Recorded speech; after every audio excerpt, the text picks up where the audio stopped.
The truth of the matter is, folk, socialists have tried to repackage socialism in all sorts of ways for many years, and they've tried to do that with, terms like, anarcho-syndicalism, or if it's not anarcho-syndicalism, it's relabeling socialism with the term, libertarian socialism, or if it's not libertarian socialism, it's democratic socialism, and you'll find constantly they contradict themselves. Socialists are very, very contradictory in everything, and they're all over the shop.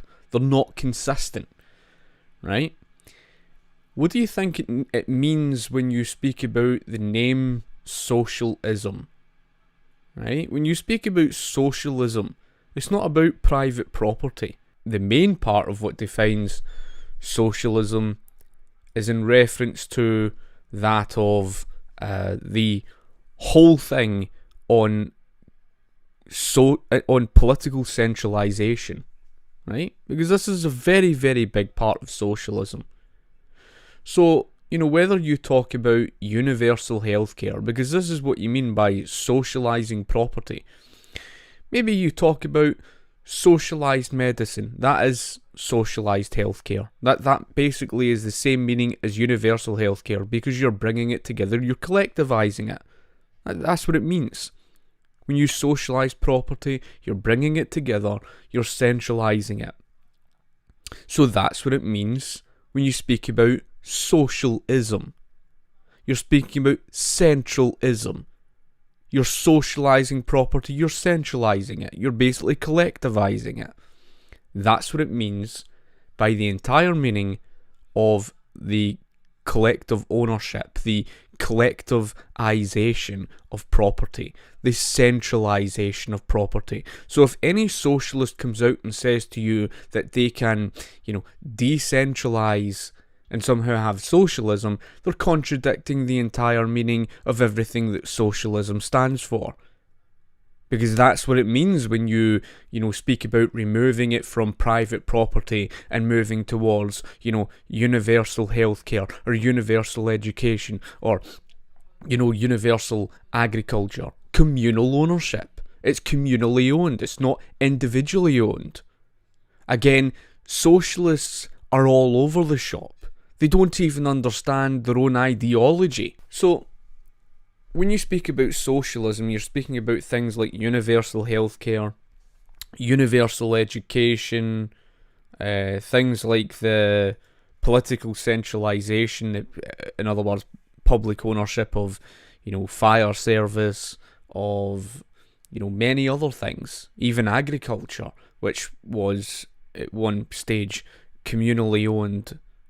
So it's politically centralised. That's a very, very big part of what defines socialism. It's based on political centralisation. And political centralisation defies everything of more or less what you're speaking about when you're referring to the market. Because when you speak about public ownership, whether you like it or not, public ownership is centrally planned. Now this is the difference.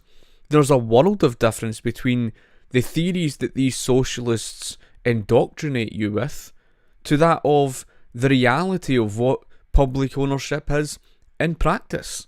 So, as you said, was literally just typing the market socialism as an oxymoron, but then you said, exactly, it really is an oxymoron.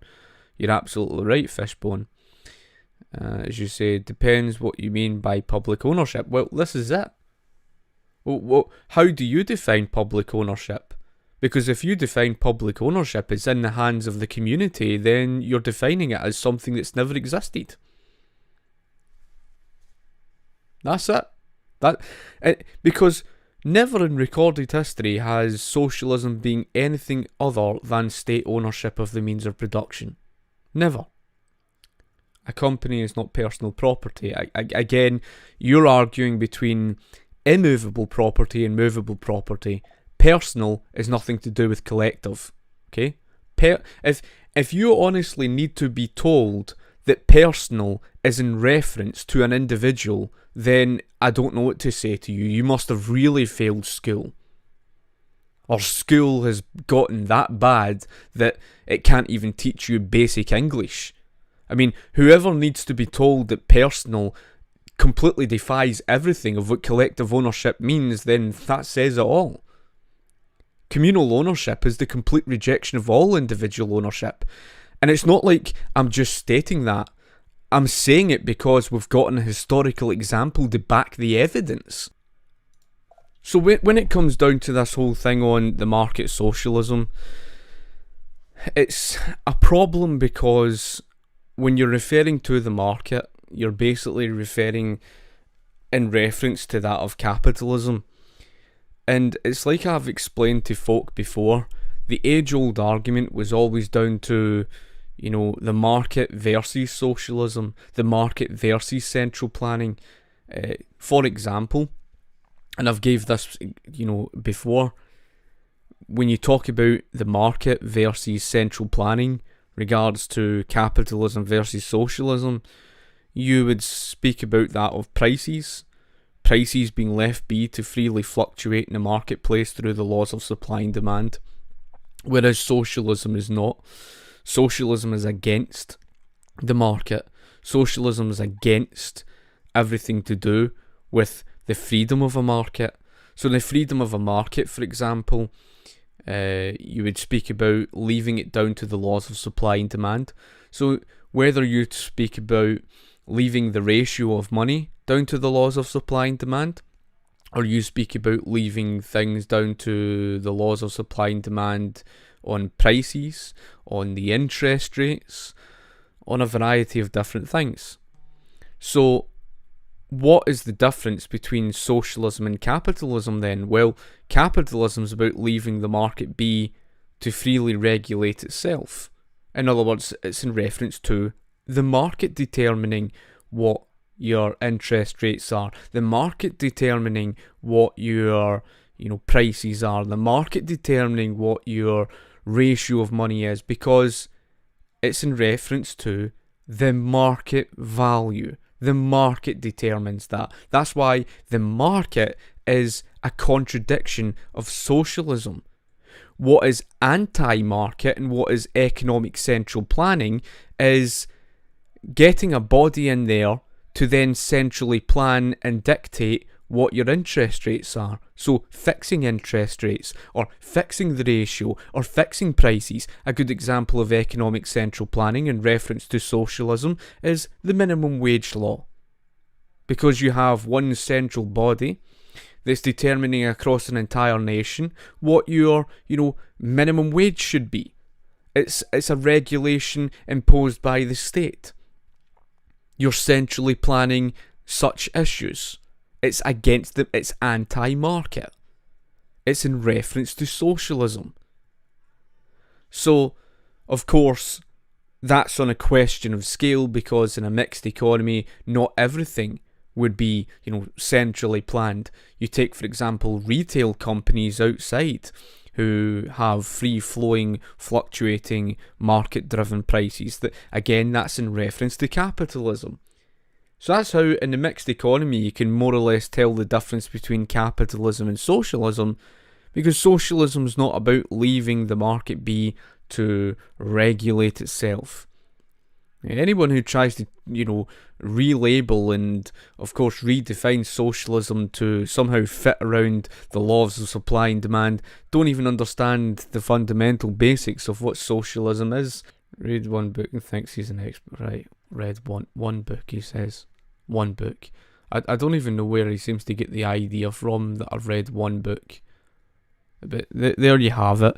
I mean, yeah, I've read many books, and somehow it constitutes as one book, and I didn't just take my information from one book, but you know what? yeah, Ludwig von Mises was a weirdo, Ludwig von Mises was an idiot, Ludwig von Mises was someone who, didn't understand what he's talking about, which is why you can't even point to one single example across planet Earth where socialism ever worked, right? It's just as inaccurate as your comments about my eyes or whatever. I mean, I'm not even going to pay attention. In fact, see if there was a way just to kick you off the fucking channel, I would. You're not even worth the space and time or energy. It's like, you're just a moron. As you said, history is objective. History cannot be changed in an argument. I mean, history has to be looked at both sides, to be fair, but yeah, I mean, it's something that we can see from recorded history, the failure. So in relation to what I was speaking about with the communal ownership, in essence, that's a big part of socialism, and the market's a rejection of that. Socialism is a rejection of the market, and so when you're speaking about the market, especially in reference to prices, you're speaking about leaving it to the laws of supply and demand. That's why there's the whole thing on, the market value. When you speak about, say for example, prices, leaving things down to the market value is leaving it down to the market. It's leaving it down to the laws of supply and demand. So that's what a free market is. It's in reference to capitalism. But we know that we don't live under a free market today. And so the mixed economy does have the presence of socialism, and that presence of socialism is the economic central planning over specific things, such as the control over prices, the minimum wage law, etc. The whole thing of trying to control and direct the market in favour of, trying to achieve the so-called egalitarianism across society as a whole, because they argue that, if you leave the market be, somehow it leads to this, inequality, etc. And you'll hear socialists argue this all the time. In fact, even the variant of socialists like those of Nicola Sturgeon's ilk, the likes of these so-called social democrats, they've always got this argument on equality. They never let the market be. So they're anti-market, in other words. It's and socialism as a whole is the rejection of the market. It's a contradiction of it. You can't say, I support socialism, and then say, I support the market, because in reference to the market, favouring the market, you're favouring leaving things to the laws of supply and demand. And so really all what market socialism basically is in reference to basically what you call the whole thing on a mixed economy. Now Wikipedia tries to deny this, right? But that is in essence what market socialism is. Because you're taking on an element of the market and then you're using socialism to try and control the market. Socialism's not about leaving prices be to freely fluctuate. And the evidence of that you can see with, for example, the housing market. Just, listen to what Jeremy Corbyn says on various things. If you listen to him speaking about housing, Jeremy Corbyn's a socialist. He does not accept the current state of things with regards to housing costs, right? He would not accept the market value, and currently the market value of housing is very expensive, and because demand or supply, shall I say, cannot keep up with demand. So therefore, because demand far exceeds, then of course the price is soared out of control. So what do socialists try to do with prices? They try to control it. So socialists are very anti-market. They're not in favour of the market. They're in, complete rejection of what the market essentially stands for. So that's the issue, because socialists try to completely redefine essentially what socialism means, right? So first and foremost, like I said, political centralisation. Secondly, collective ownership of the means of production. And of course, thirdly, it's in reference to the whole thing on the economic central planning. Bolivia has a kind of mixed economy, less competitive, corruption, drugs, AIDS, low growth, and general poverty, but not as bad as Venezuela. Absolutely. I mean, that's essentially it. I mean, at the end of the day, it's what market socialism essentially is. It's the mixture. It's basically rejecting full-blown socialism, because that's what you're doing when you're taking on the market. The only difference is between market socialism and perhaps more of a market economy. More of a market economy seeks to, pull further and further away from all the socialist regulation, whereas market socialism is basically taking capitalism and strangling it half to death through strong government regulation. So you're essentially, you may as well just call it corporatism. That's it in practice. That's essentially what you end up with. And you're not going to avoid corporatism with that, because that's essentially why corporatism thrives. Not unless they're arguing for something completely oxymoronic, where they say, oh, we'll completely abolish the entire private sector and we'll somehow have a market at the same time. I mean, how could you? The very meaning of a market, and this is another thing that I'll describe. When you speak about a market, you're speaking about having, the whole thing with individual buyers and sellers. After all, what are you doing in a market? In a market, you've got, people who own their own private property, their own private businesses and stuff like that. That's, in essence, that's part of a market. And within the market, you have those individual sellers, and you have consumers driving what production is. Again, that's in reference to capitalism. It's a contradiction of socialism. That's why the argument was always down to, and you've even got the Scottish Socialist Party. Many of these Scottish socialists were honest enough to make the argument of the market versus central planning. At least they had the honesty to do so. These people don't. These people are completely bastardizing the entire meaning of socialism. What they're trying to do is they're trying to fit it around something which isn't even socialism. So really all socialism would play in that role is trying to control things in the market. That's it, right? Which is basically anti-market. So it was always an argument of the market versus central planning. In other words, leaving prices be to the free market compared to, trying to control prices. And socialists have, in concession, have always said, oh, the market cannot regulate itself and does not regulate itself. Therefore, we need, socialism to keep capitalism in check. Socialists have long argued that. And any socialist who tells you otherwise has just been dishonest with you. They've always argued that. They'll never accept a market being left be to regulate itself. Never. Because it's against everything that socialism or socialists believe in. They try to control everything. They try to control, your interest rates, etc. They do not accept for the life of them a market left be. So in a mixed economy, again, the question of scale. You've got, capitalism and socialism. And I had some comment earlier on that was completely and wholly irrational, where the individual was basically trying to, again, bastardize the entire definition of capitalism, and he's trying to repaint or relabel the meaning of a mixed economy to try and somehow fit it around, somehow just some form of capitalism, as if socialism doesn't exist.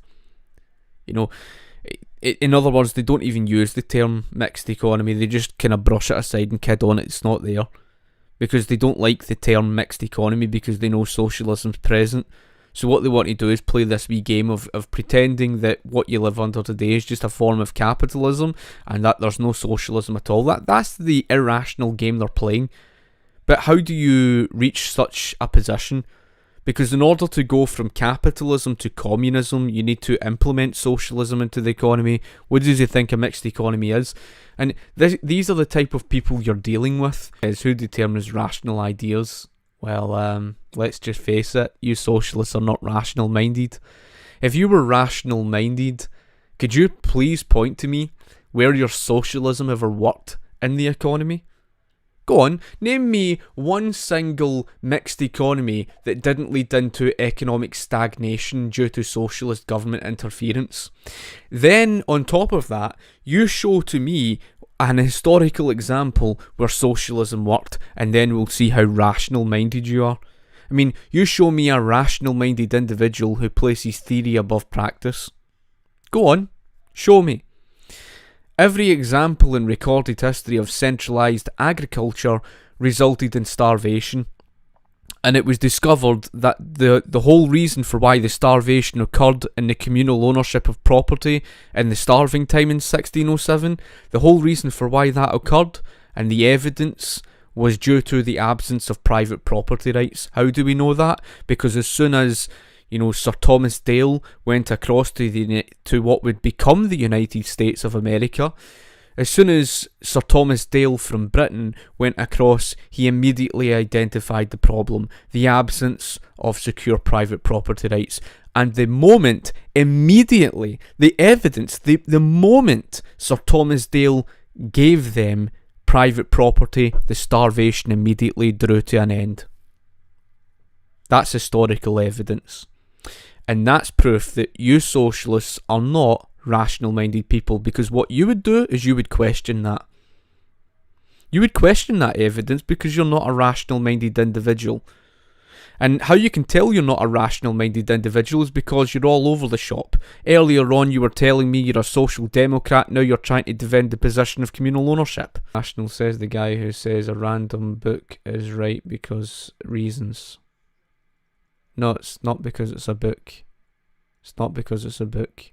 It's because history contradicts you.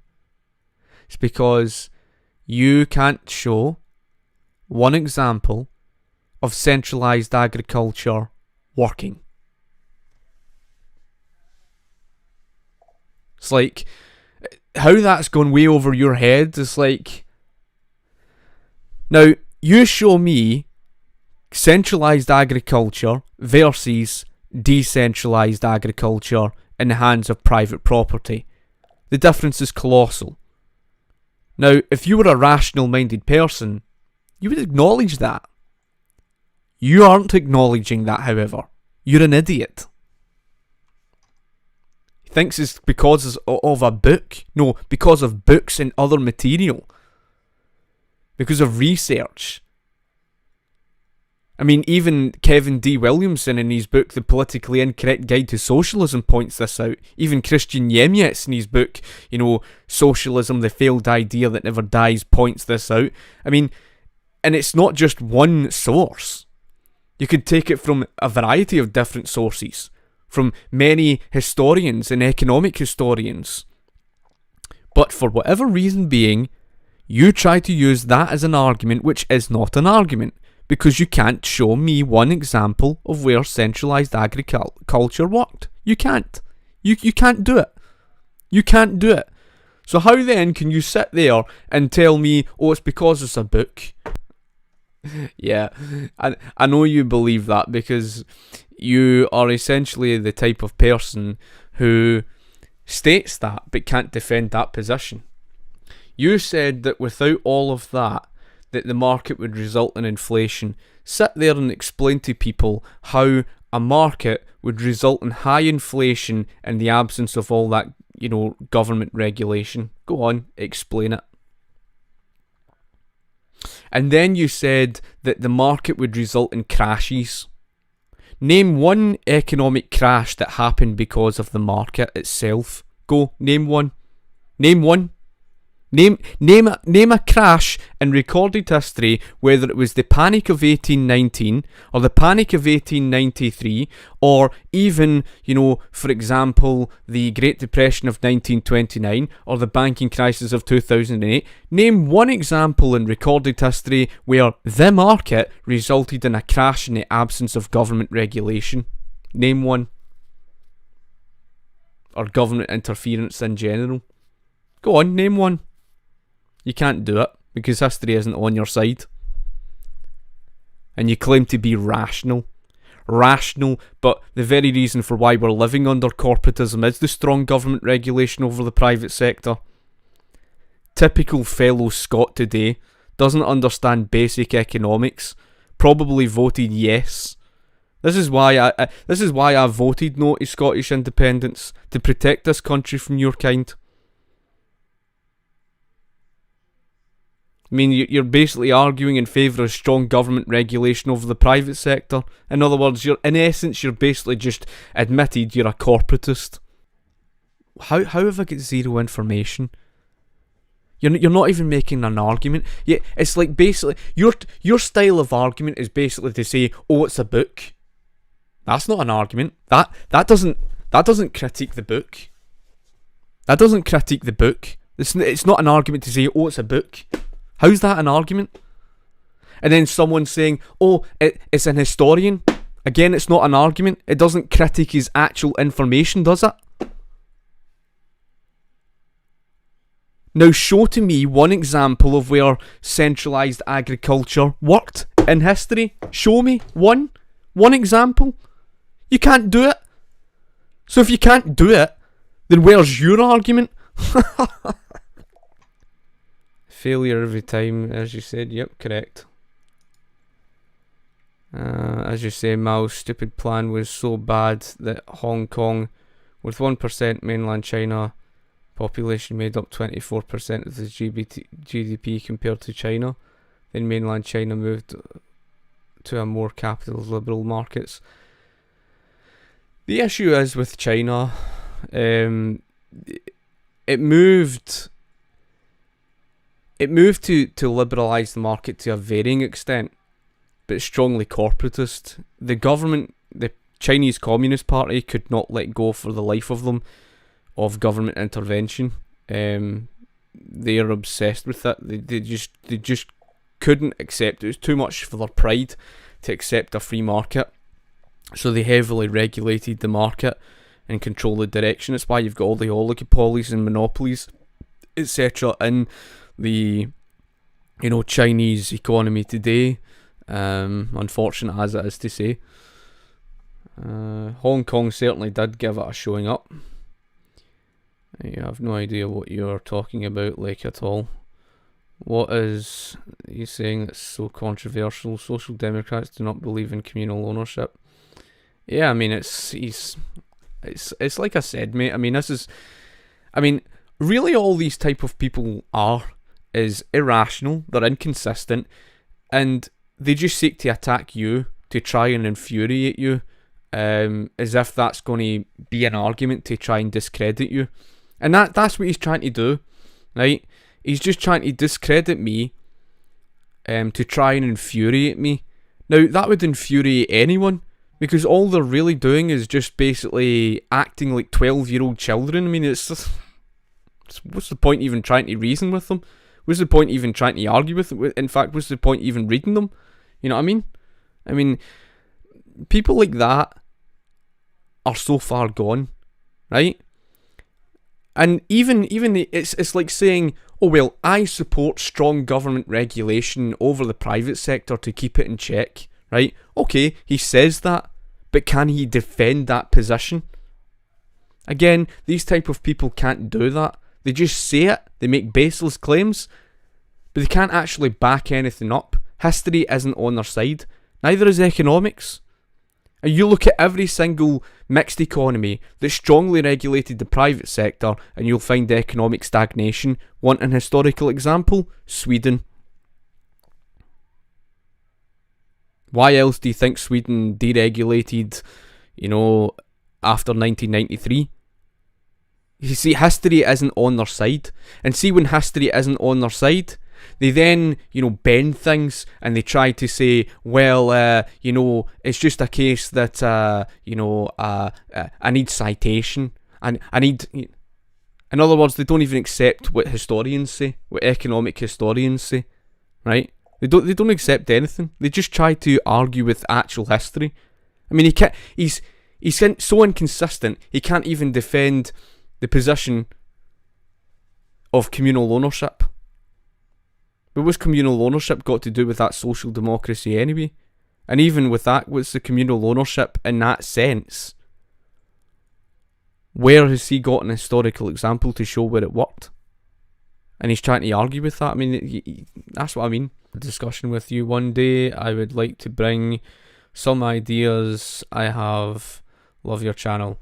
Thank you very much. And I would be more than happy to, like I say, I mean, any day or time or that, I can certainly arrange for that. You can either, because typically I've been trying to really get my views going on my Facebook page, so to speak, but you know what Facebook is like with regards to restrictions and all sorts, and it's quite frustrating to say the least. I've also been putting out content from time to time on my Twitter.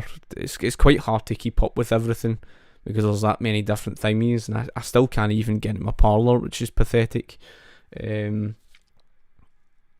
But typically I do get my messages on my Facebook, as well of course on the email, which you can email me, you know, it's scott.cj.mckelvey@gmail.com. You can obviously find email me there or whatever, and of course I can get back to you through that. That isn't a problem. I can certainly arrange that. I was arguing on the whole thing on, you know, the market socialism. It's oxymoronic, folk. In fact, you would go as far as to say that market socialism basically is the idea of social democracy. That is to say, just a mixture between capitalism and social. It's living under what you're living under today. That's it. That's essentially it. It's corporatism. That's basically it. You know, you're faced with that reality. There you go, folks. I'm pretty much, you know, done for the day, so I'm just going to finish up, and obviously thank you for watching, and I'm going to get down to, you know, editing this on YouTube. I'll definitely catch up with yous at some point. Same to yourself, pal. Talk to you later. Cheers.